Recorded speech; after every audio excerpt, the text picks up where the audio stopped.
Hey y'all, it's Donnie.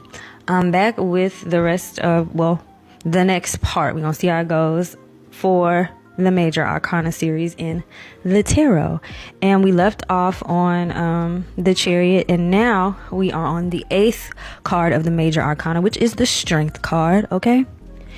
And in the Morgan Grier Tarot deck, the Strength card looks like this. And this is typically the same image that you'll find in the Rider-Waite deck as well. You'll see a maiden or a woman here with a lion, and she's either like kind of cradling the head of the lion or in a position where it seems as if she's subduing the lion, because in the traditional imagery, it's implied that you're taming your lower nature, or like the beast within, so to speak, right?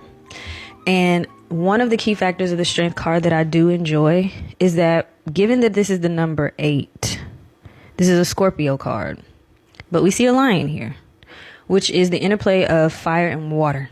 So, because Scorpio is a water sign, Leo is a fire sign.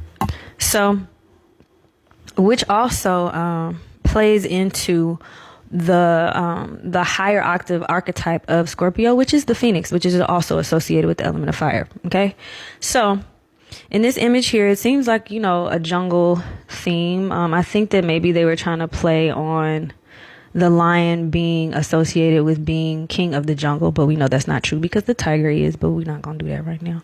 However, lions' natural habitat is forest related. It is Serengeti related, you know, so we'll just leave that there. For the sake of this card, we know that this is representing, I'll just say,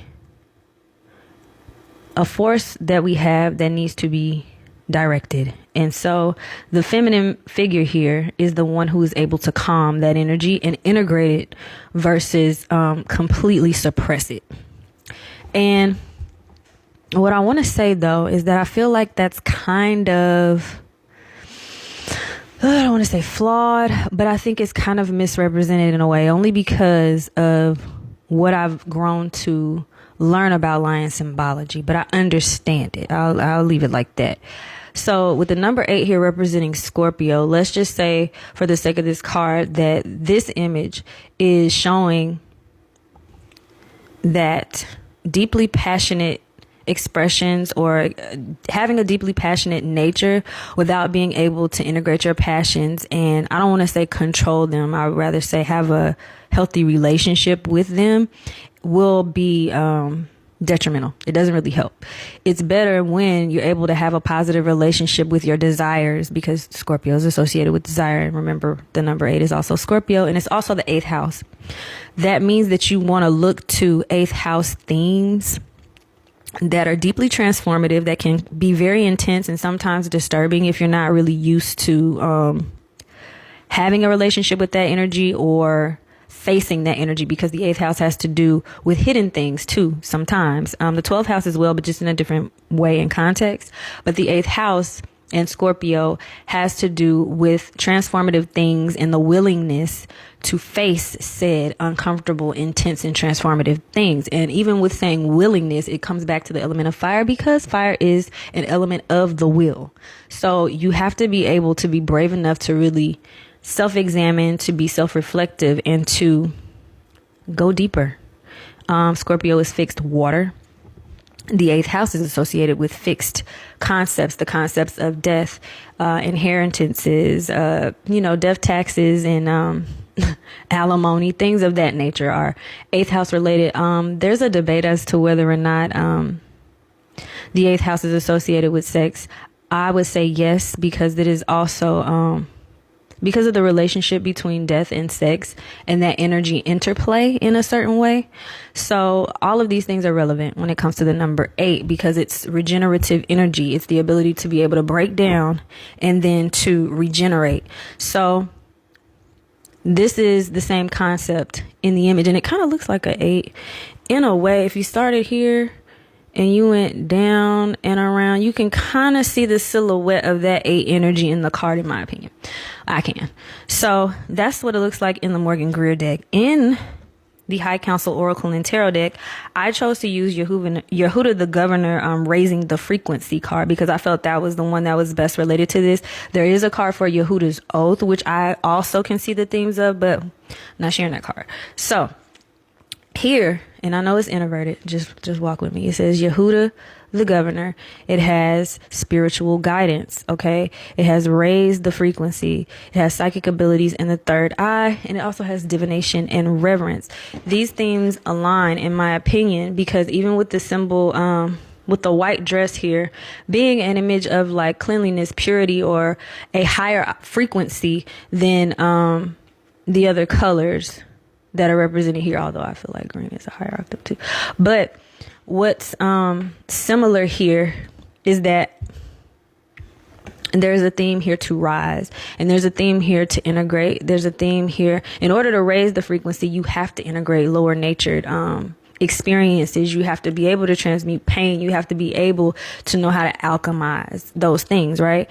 So, and I do appreciate the association with the third eye, because in the traditional strength card, there is an infinity symbol over the top, which does express a connection with the etheric realms, which is connected to the third eye and the crown chakra, so, or energy center.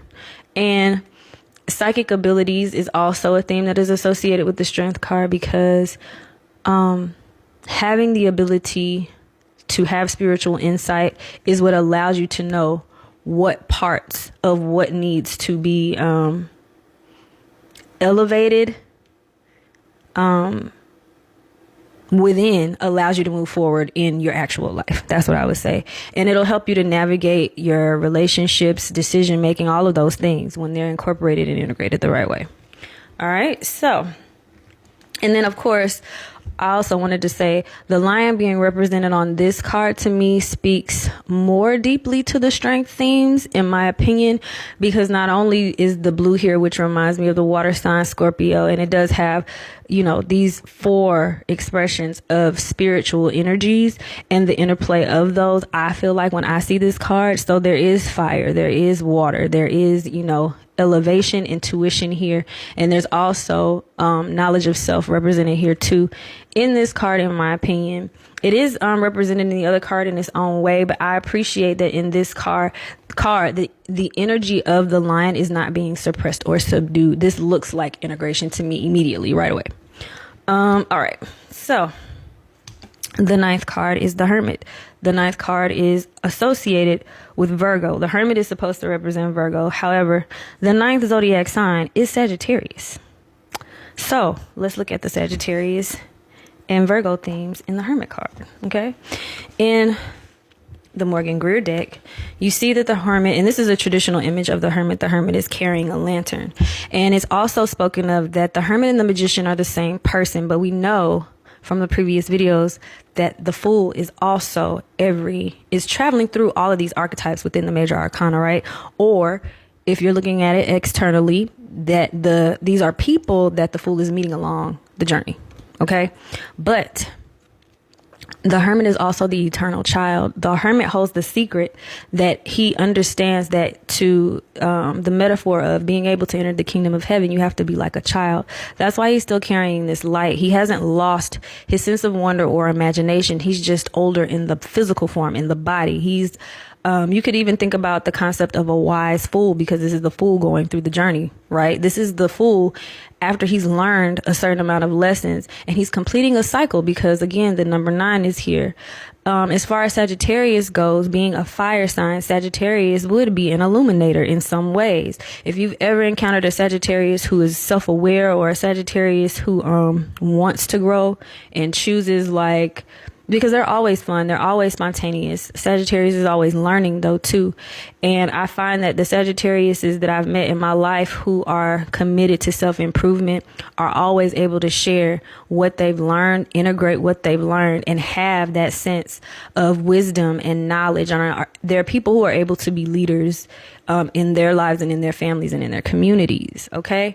So holding the light here, you can even see the 9 shape here with the curve over and then a line straight down. But we about to run out of time. I'll be right back with the other video to continue the Hermit card. All right. Peace.